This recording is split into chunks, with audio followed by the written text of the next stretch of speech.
Greetings, viewers! Night Hideout here, welcoming you to the first review of 2020. Back before I was consumed by this relentless cesspool we call the internet, I enjoyed reading. And today's review will be on a book I read exactly 3 years ago, Who Censored Roger Rabbit by Gary K. Wolfe. Oh, and YouTube. If you think this review is aimed at kids, allow me to tell you the subjects that are discussed in the book. Racism/speciesism, segregation, blackmail, pornography, counterfeiting, gold digging, and of course, murders! You know, for kids! Although I'm not sure why I'm wasting my breath, considering YouTube made it clear they're using bots to label all these channels made for kids. And like I said in my cover video, machines don't make mistakes! So, as you probably surmised, this book was the inspiration for the 1988 movie Who Framed Roger Rabbit, made by Robert Zemeckis, Steven Spielberg, and Walt Disney Studios. Unlike other authors who responded to their books being made into movies, Wolfe enjoyed the film, and even wrote a retconned version where it was all simply a bad dream had by Jessica Rabbit. Gary pretty much wrote his book in the style of an noir detective novel, and the story being told to us from the point of view of Eddie Valiant, a grizzled private detective. What sets this apart from other books in the genre, at least from what I can tell, is that Eddie lives in a reality where cartoons are as much flesh and blood as humans and live alongside them. Sort of. We'll get to that later. The same holds true in the movie, except there, toons are mainly movie and cartoon stars, and live in a separate dimension called Toontown. In the book, toons are from the funny pages and live in our cities and towns. While the movie gave us cameos from characters like Donald Duck and Bugs Bunny, the book gives us characters like Hagar the Horrible and Dick Tracy. While book and movie are both set in the 1980s, it seems that the genre involving cartoons, and I admit I could be wrong here, was mainly in the newspapers rather than on TV and in the movie theaters. Or at least at the time that Wolfe wrote his book. Like in the movie, toons are mainly performers, but instead of being filmed by TV and movie crews, in the book toons basically just pose, while photographers take pictures just like at a photo shoot. Now with all that out of the way,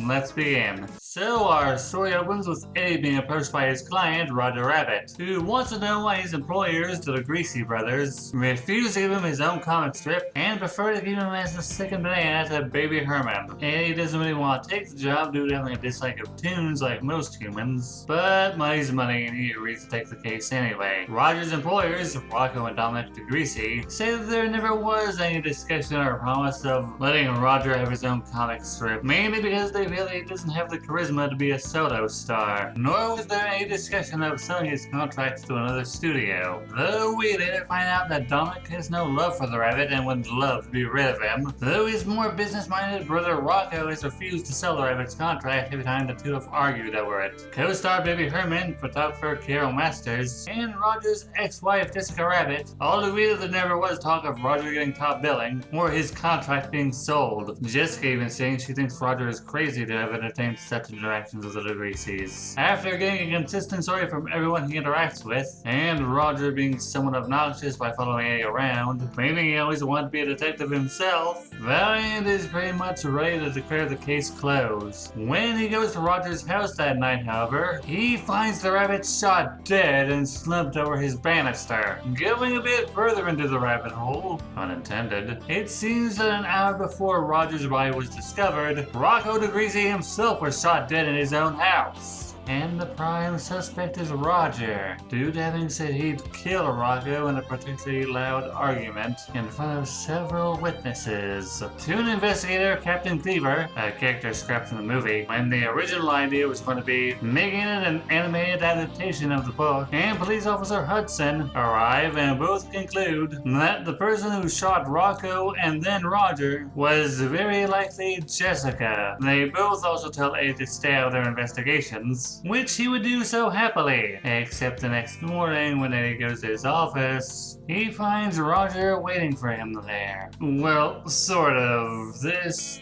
is at the same time it isn't Roger. Another difference between movie and book is that in the movie, while toons follow cartoon logic and are nigh immortal, in the book toons are just as immortal as humans. In order to get around all the physical violence and dangerous stunts they perform in their comics, toons can create doppelgangers of themselves by exuding mental energy. So this, for lack of a better word, is a clone of the original Roger. But whereas most toons only require enough mental energy to exist for as long as the gag or stunt requires before they crumble away into dust, Roger put a significant amount of energy into his doppel so it has all of his memories and will last for exactly 43 hours. So why is Roger here? He wants A to investigate his murder, as well as a place to hide since the police are looking for him. It's only through a sense of guilt that he agrees. Only clue to Roger's murder that was found at the crime scene is a word balloon that mentions Jessica. And that's as far as I'm going with the plot. Since, like any good mystery, you'll get more out of it if you read the book yourself than having someone recap the entire story for you. You know?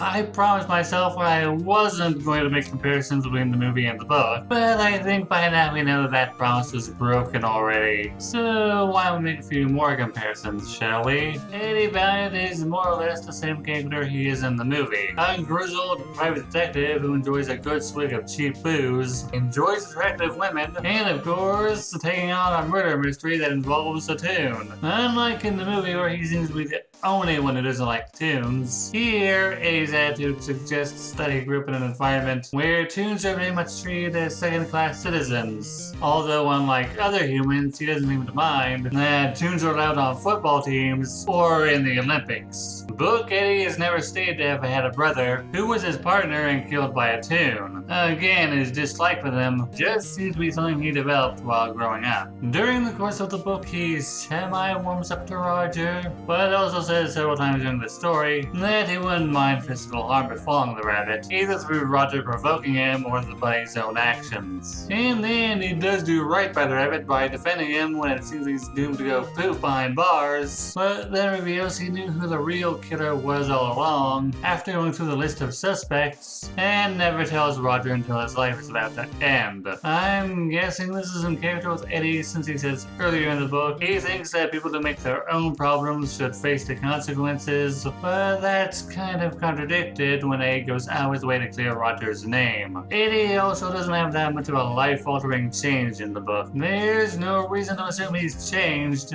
and grown from his experiences by the end. Roger is a bit different in the book than he is in the movie. For one, he's a comic star rather than a TV star, and he's brown rather than a solid white. There's also the fact that Roger, even by toon standards, is implied to be mentally unstable, something he openly admits to. Roger believes his own narratives completely, believing that he's being stalked by someone who wants to suffocate him with custard cream pies, and believing he's a tremendous out when everyone around him says while he is reasonably funny, he lacks the charisma to be a star. At times during the story, Roger lets his emotions get the better of him, especially in regards to his ex-wife Jessica, who he practically worships, despite how much we see how very little he meant to her. This Roger also doesn't preach about how laughter and comedy can be powerful weapons, or operates under cartoon logic, but more states on how toons and humans aren't that different despite how they look and behave. The last character I'm talking about is Jessica herself. She's still decided to be drop-dead gorgeous and uses her sexual appeal to get men to do what she wants, but in the book she's also a gold digger, which is the main reason Dominic never liked or trusted her when she was with his brother, and genuinely wishes that she will be found guilty of Rocco's murder. Jessica is also said to be a diva, screaming at everyone around her when she doesn't get her way, and it's pretty much a mystery to everyone why she married Roger at all and why her attitude changed completely when they were together. While movie Jessica was simply a red herring and genuinely cares for Roger, book Jessica is self-centered and self-focused, showing absolutely no gratitude towards Roger, despite being told that Roger made a promise to clear her name as well, whereas everyone else is convinced that she'd resort to murder to get what she wants. Now I guess I should address the the elephant in the room. If you remember American history back far enough, it should be easy to see that the treatment of the Toons is similar to racism in America's early years. Despite Toons having jobs, they're very clearly a minority. Throughout the book, A tells the readers the many prejudices humans have against Toons, and when his poker buddies discover that Roger is staying with Eddie, they pretty much just pick up and leave out of disgust. Whenever enough Toons move into one specific neighborhood, people will claim that the value has gone down. Toons can be refused service at restaurants and other places, and Toon boxing is regarded as barnyard brawling.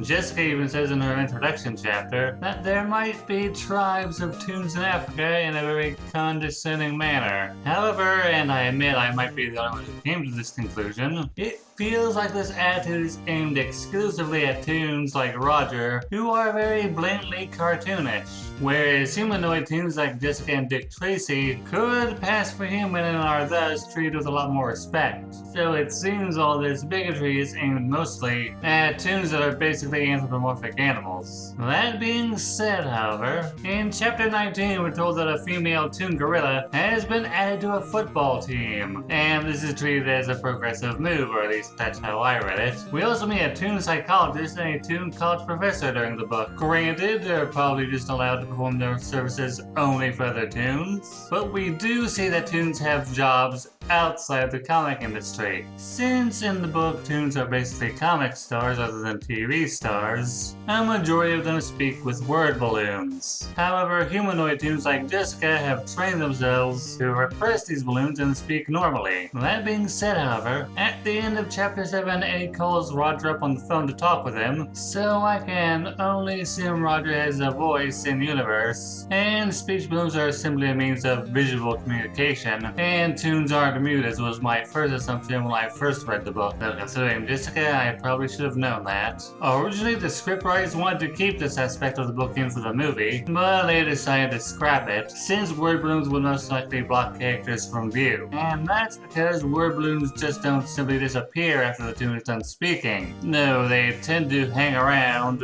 for days and days on end. In one chapter, he has to pin one of Roger's word balloons to his wall, and then determines that he'll have to hang something over it for the rest of his life. Word balloons possibly fade away over time, but that's never stated in the book. And I feel that's all I really wanted to discuss about the book. It reads like any good mystery should, with lots of twists and turns and red herrings abound. It's a very good and easy read. Chapters span anywhere between 3 or 6 pages, so you might be able to finish it in a day if you have a few hours to kill. I recommend the book to anyone who wants a fun, easy read. With all that said, this is Night High saying, thanks for letting me share my thoughts, please share yours with me.